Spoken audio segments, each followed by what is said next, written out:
সম্প্রতি রাজধানীর শেওড়াপাড়ায় নিজ বাসায় রহস্যজনকভাবে মারা যান ফাহমিদা তাহসিন কেয়া। এরপর থেকেই পলাতক রয়েছেন তার স্বামী সিফাত আলী।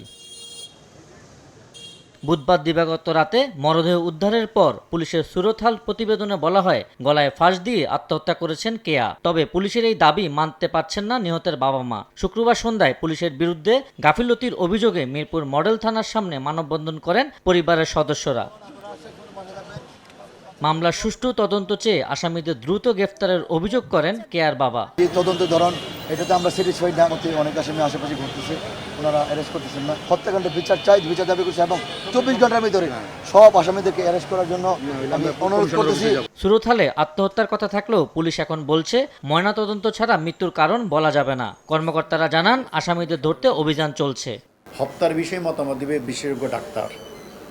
আমরা মৃত্যুর কারণ নির্ণয়ের জন্য, সুরতহাল করার জন্য ফরেনসিক মেডিসিন বিভাগে ওনার লাশ আমরা সুরতহাল করে পাঠিয়েছি। আমাদের টিম কাজ করছে, একাধিক টিম কাজ করছে, আমরাও কাজ করছি। ফলাফল আমরা আপনাদেরকে অবশ্যই আমরা জানাবো, আমাদের চেষ্টা অব্যাহত। এদিন পুলিশের সহযোগিতায় শ্বশুরবাড়ির কাছ থেকে 4 সন্তানকে ফেরত পেয়েছে নিহত কেয়ার পরিবার।